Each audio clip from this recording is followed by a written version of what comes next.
ठाकरेंच्या शिवसेनेमध्ये चाललंय काय असा प्रश्न पडावा अशा घडामोडी गेल्या काही दिवसांमध्ये घडत आहेत.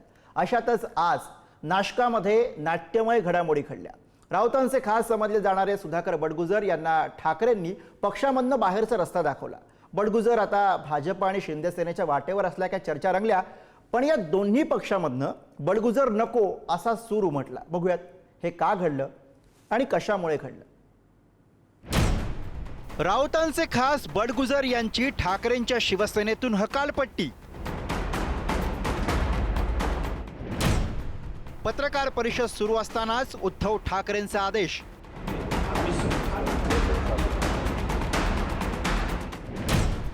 भाजप शिंदे सेनेचा विरोध.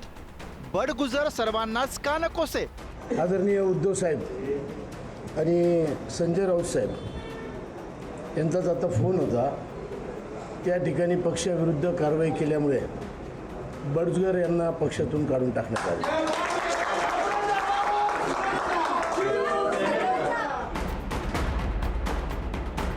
नाशिकमध्ये हे राजकीय नाट्य पाहायला मिळालं. ठाकरेंच्या शिवसेनेच्या पत्रकार परिषदेत एकाएकी उद्धव ठाकरे फोन काय करतात, बडगुजरांना काढून टाकण्याचा तडकाफडकी आदेश काय देतात, पक्षातून काढून टाकण्यात आले. त्याच पत्रकार परिषदेत त्याची घोषणा काय होते आणि टाळ्यांचा कडकडाट काय ऐकू येतो.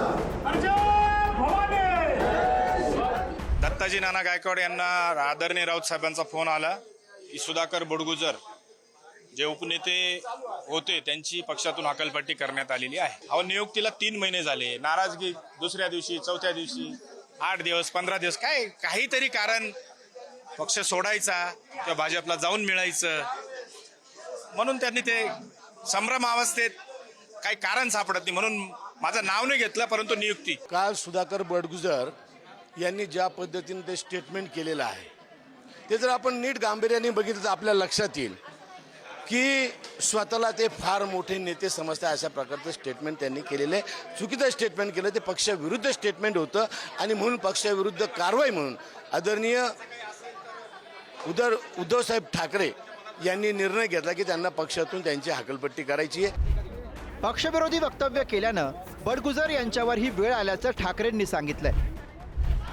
शिवसेनेचे नाशिक महानगर प्रमुख असलेले सुधाकर बडगुजर यांना उद्धव ठाकरे यांनी पक्षातनं बाहेरचा रस्ता दाखवला. त्यांची अलीकडच्या काही दिवसातली भूमिका राजकीय चर्चांना ऊत आणणारी ठरली. ठाकरेंच्या शिवसेनेच्या नाशकातील 1 दिवसीय शिबिरात बडगुजर यांनी अंतर्गत वाद चव्हाट्यावर आणला. विजय करंजकर यांचं तिकीट कापण्यास सर्वांच्या सह्या होत्या, पण माझ्या नावाची चर्चा झाली असं बडगुजर म्हणाले. मुख्यमंत्री देवेंद्र फडणवीस नाशिक दौऱ्यावर असताना त्यांची भेट घेतली. कामगारांच्या प्रश्नांसंदर्भात निवेदन दिल्याचं सांगितलं. ही भेट घेण्यापूर्वी संजय राऊत नाशिक दौऱ्यावर होते. त्यानंतर दुसऱ्या दिवशी संजय राऊत यांनी गिरीश महाजन यांच्यावर निशाणा साधला. सुधाकर बडगुजर म्हणजे काही पक्ष नाही, ते आमचे नाशिकमधील सहकारी आहेत असं म्हणत राऊतांनी बडगुजर यांच्यावरही निशाणा साधला. त्यानंतर ठाकरेंच्या शिवसेनेनं आयोजित केलेल्या पत्रकार परिषदेत सुधाकर बडगुजर हजर नसल्याबाबत खुलासा करण्यात आला. ठाकरेंचा फोन आल्यानंतर त्याच पत्रकार परिषदेत बडगुजर यांच्या हकालपट्टीची घोषणा झाली. बडगुजर यांच्या या तडकाफडकी झालेल्या हकालपट्टीनंतर चर्चा सुरू झाली की ते आता कुठल्या पक्षात जाणार. भाजप आणि शिंदे सेनेपासून चर्चा रंगल्या, पण भाजप आणि शिंदे सेनेमधून बडगुजरांसाठी नो एंट्रीचे बोर्ड लागले. त्यांच्याबरोबर आतापर्यंत जवळपास 17 गुन्हे दाखल झालेले आहेत आणि हे गुन्हे कुठेतरी लपवायचे, त्याचा कुठेतरी आश्रय घ्यायचा, याकरता ते भारतीय जनता पार्टीमध्ये येण्यासाठी कदाचित इच्छुक असतील. कारण आता गुन्हे असल्यावर त्यांच्यावर ॲक्शन ही तर होणारच आहे.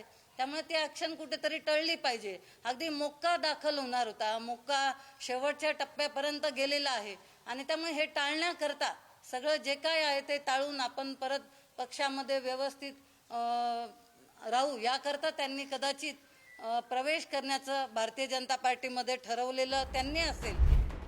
ज्यांनी आपल्या पक्षात येऊ नये असं शिंदे सेना आणि भाजपच्या स्थानिक नेत्यांना वाटतंय, ते बडगुजर इतके वादग्रस्त का आहेत हेही समजून घेऊयात. संजय राऊतांचे अत्यंत निकटवर्तीय म्हणून सुधाकर बडगुजर यांची ओळख राखली आहे.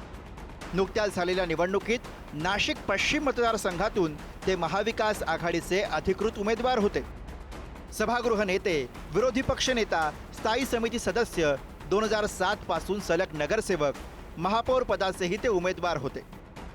सलीम कुत्ता प्रकरण, बडगुजर कंपनीतील ठेका प्रकरणी एसीबी चौकशी झाली. मुलगा दीपक बडगुजर याच्यावर मोक्का अंतर्गत कारवाई झाल्यानेही चर्चा रंगली. काढून टाकण्यात आले. नाशकातल्या या उलथापालथीमुळे आता बडगुजरांच्या पुढच्या राजकीय प्रवासासोबतच नाशिकच्या राजकारणाच्या नव्या वळणाकडे सुद्धा राज्याचं लक्ष लागलंय. सिडको परिसरामध्ये ठाकरेंच्या शिवसेनेला बडगुजर नसणं हा मोठा धक्का मानला जातोय.